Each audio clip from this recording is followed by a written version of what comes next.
माँ को हमेशा एक कंफर्टेबल पोजीशन में बैठ के फीड करना है। जब मदर कुर्सी पे बैठती हैं तो उनके पैर हमेशा फ्लोर पे, फर्श पे टिके हुए होने चाहिए, हवा में नहीं झूलने चाहिए। तो नॉर्मली हम क्या करते हैं, अपने कंधे को ऐसे उठा के करते हैं, थोड़ा सा टेंस करते हैं। ये टेंशन से फिर आपके ब्रेस्ट फीडिंग से आपके दोनों कंधे जो हैं वो दर्द होने लग जाते हैं। पहली बार जब फीड कराए तो बच्चे को इस तरह से उठा सकती है माँ, इस तरह से भी बच्चे को उठा सकती है। जो दूध बनता है वो एक्चुअली काले हिस्से में एरियोला में बनता है। इस चीज को दबाना, एरियोला को दबाना बच्चे के लिए ज्यादा इम्पोर्टेंट है। अब बच्चे को जब हम पोजीशन करते हैं तो शुरू में आप कोशिश करें कि आप क्रॉस क्रैडल ही करें। नमस्कार, सेहतनामा देख रहे सभी दर्शकों का स्वागत। सेहतनामा में आज बात हम करेंगे न्यू मॉम्स की। जब नई बनी माँ ब्रेस्ट फीड कराती है तो बहुत सारी प्रॉब्लम्स होती हैं। क्या पोजीशन होनी चाहिए, बच्चे को कैसे फीड कराएं। Lactation expert, lactation consultant Rama Mahajan ji हमारे साथ हैं। वो सही तरीका बताएंगी न्यू मॉम्स को। हमारा आज का टॉपिक रहेगा कि बच्चे को दूध पिलाने के लिए हमने पोजीशन कैसे करना है और लैचिंग कैसे करनी है। अब पोजीशन और लैचिंग दो अलग अलग चीज़ें हैं। पोजीशन का मतलब है कि माँ ने बच्चे को अपने साथ किस तरह लगाना है, उठाना कैसे है। और लैचिंग का मतलब है कि बेबी ने मदर को किस तरह से पकड़ना है। लेकिन पोजीशन के अंदर मैं दो चीज़ें डिस्कस करना चाह रही हूँ। पहली ये कि माँ की पोजीशन क्या होनी चाहिए। माँ को हमेशा एक कंफर्टेबल पोजीशन में बैठ के फीड करना है। कंफर्टेबल पोजीशन कोई भी हो सकती है।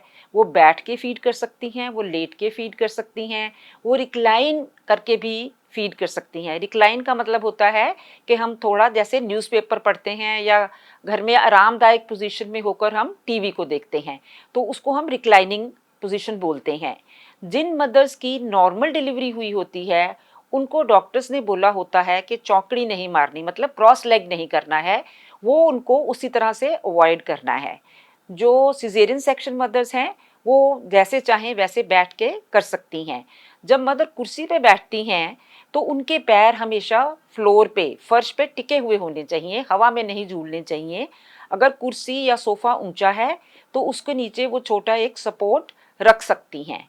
उनकी पीठ जो है वो हमेशा, निचला हिस्सा पीठ का, वो हमेशा हमेशा के उनको उसको सपोर्ट करके रखना है, क्योंकि वहाँ से मदर्स को बहुत दर्द होती है। और दूसरा ध्यान उनको ये रखना है कि उनके कंधे जो हैं वो हमेशा रिलैक्स रहें। हम जब कोई भी नई चीज़ सीखते हैं, जैसे आप ड्राइविंग सीखें या कोई भी चीज़ सीखें, तो नॉर्मली हम क्या करते हैं, अपने कंधे को ऐसे उठा के करते हैं, थोड़ा सा टेंस करते हैं। ये टेंशन से फिर आपके ब्रेस्ट फीडिंग से आपके दोनों कंधे जो हैं वो दर्द होने लग जाते हैं। अब पोजीशन में कैसे करेंगे इसका हम आपको फोटोग्राफ भी दिखा रहे हैं। फोटोग्राफ के साथ साथ मैं आपको डेमोन्स्ट्रेट भी करके दिखाना चाह रही हूँ कि पोजीशन कैसे करनी चाहिए। नाउ पोजीशन में सबसे पहले 2 या 3 प्रिंसिपल्स हैं। पहला प्रिंसिपल ये होता है कि पूरा बच्चा अपने आप को कंट्रोल नहीं करता है। नया शिशु को हमेशा माँ जो है वो अपने हाथ से, अपनी बाजू से सपोर्ट करेंगी। नंबर 2, उसका सर, बैक, नेक और बॉटम ये सारे एक स्ट्रेट लाइन में होनी चाहिए। इस तरह से पूरा बच्चा माँ की तरफ मुड़ा हुआ होना चाहिए और उसके टमी के साथ उसका टमी जुड़ा होना चाहिए, as close as possible. Close का मतलब इतना क्लोज कि बच्चे की नाभि या माँ को अपनी नाभि भी नज़र नहीं आए। अब माँ जो है बच्चे को शुरू में पहली बार जब फीड कराए तो बच्चे को इस तरह से उठा सकती है, माँ इस तरह से भी बच्चे को उठा सकती है, बच्चे को इस तरह से भी उठा सकती है, कोई भी पोजीशन में उठा सकती है। देखने वाली बात यही है कि बच्चा जो है वो आराम से दूध पिए, बिना दर्द के आपको फीड कराए और उसका पेट भर जाए। तो बच्चे को जो ये पहली पोजीशन है जिसको मैं क्रॉस होल्ड बोल रही हूँ, ये मदर अगर लेफ्ट से फीड कर रही है तो वो राइट से बच्चे को उठा रही है। उठाने के लिए उसने क्या किया है, अपना हाथ उसने बच्चे की नेक और कान के ऊपर रखा है। बाजू जो है वो तीनों चीज़ों को, नेक को, बैक को और बॉटम को सपोर्ट कर रही है। इसको हम बोलते हैं क्रॉस। लेफ्ट से फीड कर रही हैं, राइट बाजू से उठाया गया है। इसी को अगर हम लेफ्ट से फीड करते हुए लेफ्ट से ही उठाते हैं, लेफ्ट बाजू का ही इस्तेमाल करते हैं, तो वो नॉर्मल होल्ड बन जाता है। तो ये तीसरा होल्ड जो मैं आपको समझा रही हूँ, इसमें बच्चे का हिप जो है ये माँ के हिप के साथ है, इसके पैर पीछे चले जाएंगे और माँ ने इसको पूरी सपोर्ट के साथ फिर किया है। इसमें क्या है कि बच्चे के पैर हवा में लटकते हैं, तो उसके नीचे आपको एक पिल्लो सराहना देना पड़ेगा। तो इन सब पोजीशंस को हम ब्रेस्ट फीडिंग पोजीशन कहते हैं। माँ रात में, जिसको हम जब उसको रेस्ट तो करना है ना, ये तो नहीं है ना कि माँ सारा दिन बैठ के ही दूध पिलाएगी। जब वो थक जाती है या आरामदायक पोजीशन में रात को स्पेशली वो लेट के दूध पिलाना चाहेंगी, तो वो लेट के दूध पिला सकती हैं। लेटने में भी यही रहेगा कि माँ के सिर के नीचे 2 पिल्लोज आ जाएंगे और उसका जो बच्चा है वो क्रॉस की बजाय इस तरह से सीधा उसके साथ लेट जाएगा। बच्चे का सर माँ के बाजू पे आ जाएगा, बाकी सब कुछ सेम रहेगा। तो जब हम लेट के दूध पिलाते हैं तो बहुत से लोगों को लगता है कि लेट कर दूध पिलाने से माँ शायद बच्चे के ऊपर अपना हाथ रख देगी या उसके दबाव के नीचे बच्चा आ जाएगा, लेकिन ऐसा नहीं होता है। बच्चा पैदा होने के बाद माँ के हार्मोन्स जो हैं वो इस तरह से होते हैं कि माँ की अलर्टनेस बच्चे को लेके बहुत बढ़ जाती है। ध्यान सिर्फ एक ही रखना है कि आप नींद में नहीं चले जाएं। अदरवाइज जो नॉर्मली आपने लैचिंग में ध्यान रखने हैं वही ही करने हैं। अगर आप बाईं तरफ करवट ले रही हैं तो बाईं तरफ से दूध पिलाएं, बाएं निप्पल से ब्रेस्ट से फीड कराएंगी, और अगर आप दाईं तरफ लेटी हैं तो दाएं तरफ से दूध पिलाएंगी। और कोई भी किसी तरह की आपको इसमें घबराने की ज़रूरत नहीं है, ये बिल्कुल सेफ है, आप दूध पिला सकते हैं। तो ये तो हो गई पोजीशंस बच्चे की।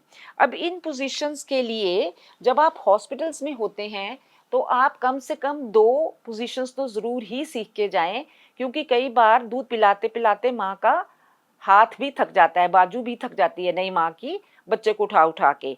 तो 2 या 3 पोजीशंस आप ज़रूर सीखें, उससे आपको आराम मिलता रहेगा। अब इसके बाद आती है लैचिंग। लैचिंग का मतलब है कि बच्चे ने दूध पीने के लिए माँ की ब्रेस्ट को कहाँ से पकड़ना है। अब ब्रेस्ट के लिए आपको थोड़ा सा मैं ब्रेस्ट के बारे में बताना चाहूँगी। ब्रेस्ट में निप्पल है, निप्पल के आसपास काला हिस्सा है जिसको हम एरियोला बोलते हैं, एंड देन पूरी होल ब्रेस्ट है। निप्पल जो है इसका फंक्शन क्या है, इसका मतलब क्या है, इसके किस लिए बनी है ये। इसका फंक्शन है कि यहाँ ये मार्कर है कि बेबी यहाँ से मदर को पकड़ेगा, ये मार्कर है। नंबर 2, यहाँ से दूध निकल के बच्चे के मुंह में जाएगा। जो दूध बनता है वो एक्चुअली काले हिस्से में एरियोला में बनता है।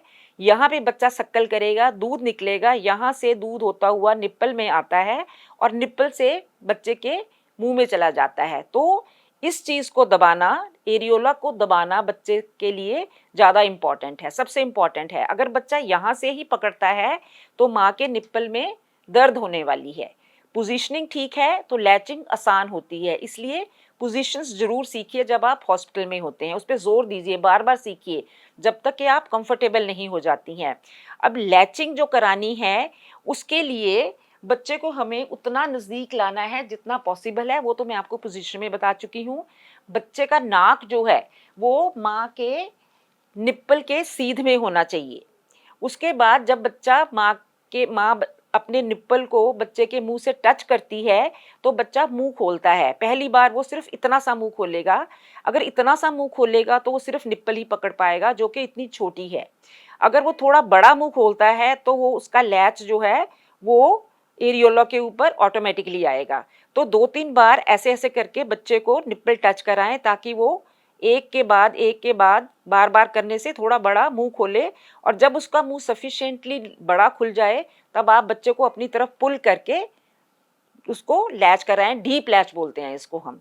अब इस डीप लैच का फ़ायदा ये होता है कि बच्चे जब मुंह चलाता है तो उसको दूध मिलना शुरू हो जाता है और निप्पल के थ्रू उसके मुंह में जाएगा।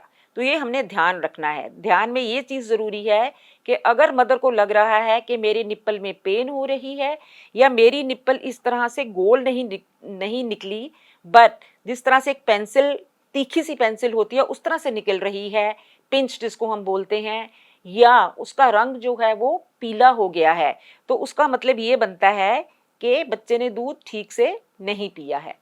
तो ये पोजीशनिंग और लैचिंग इस तरह से हम सही ढंग से कर सकते हैं। अब बच्चे को जब हम पोजीशन करते हैं तो शुरू में आप कोशिश करें कि आप क्रॉस क्रैडल ही करें। क्रॉस क्रैडल अगर आपको ध्यान में आएगा तो बच्चा लेफ्ट से दूध पीने की कोशिश कर रहा है और राइट से पिलाया है। इसमें फ़ायदा ये होता है कि माँ ऐसे अपने ब्रेस्ट को देख सकती है, ये देख सकती है कि बच्चा किस तरह से फीड कर रहा है। इसी तरह से क्रॉस जो फुटबॉल होल्ड है इस तरह से, इसमें भी माँ जो है वो बच्चे को देख सकती है। लेकिन जब हम ये वाला होल्ड लगाते हैं, जिस तरफ से दूध पिला रहे हैं क्रैडल होल्ड, और उसी तरह से उसी बाजू से उठाया गया है, तो बच्चा जो है आप देख नहीं पाती हैं।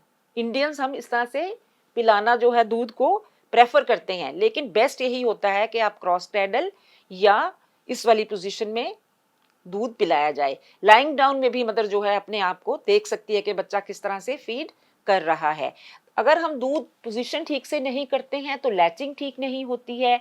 लैचिंग ठीक नहीं होती है तो हमें ये लगता है कि बच्चे का पेट बहुत लंबे टाइम पर दूध पीने के बाद भी नहीं भरता है और माँ को दर्द हो रही है, दोनों तरफ से नुकसान ही हो रहा है। इस नुकसान की भरपाई हम नहीं कर पाते हैं। तो करना क्या है कि अगर मदर को पेन हो रही है तो आपको बच्चे को अटैचमेंट जो है उसकी निकाल के दोबारा से रीलैच करना है।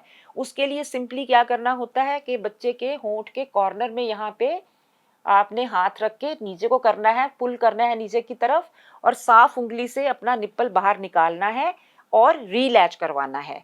और अगर आपकी निप्पल में पेन हो रही थी तो आपको रीलैचिंग के बाद ठीक से फीड कर रहा है तो फीड करने के बाद एक ड्रॉप दूध निकाल के, जहां आपको दर्द हो रही है अपना दूध निकाल के वही आपको लगा देना है और उसी से आपको आराम मिल जाएगा। लैचिंग में एक बार लैचिंग हम राइट से कराते हैं और वहां से हम 15-20 मिनट दूध पिलाते हैं और फिर बच्चे को हम दूसरी तरफ से दूध पिला सकते हैं। अगली बार हम दूसरी तरफ से शुरू करेंगे और पहली तरफ आ जाएंगे, पर 15-20 मिनट दूध कम से कम हमें पिलाना है ताकि बच्चे को पहला पतला दूध और लास्ट वाला गाढ़ा दूध भी मिल जाए। और मुझे यकीन है कि इन चीज़ों को अगर आप ध्यान से हॉस्पिटल में सिस्टर से, डॉक्टर से, लैक्टेशन कंसल्टेंट से बार बार सीखेंगे, जितनी बार आप चाहो उनको बुला के सीखो, ताकि घर जाने के बाद आपको डिफ़िकल्टी ना आए।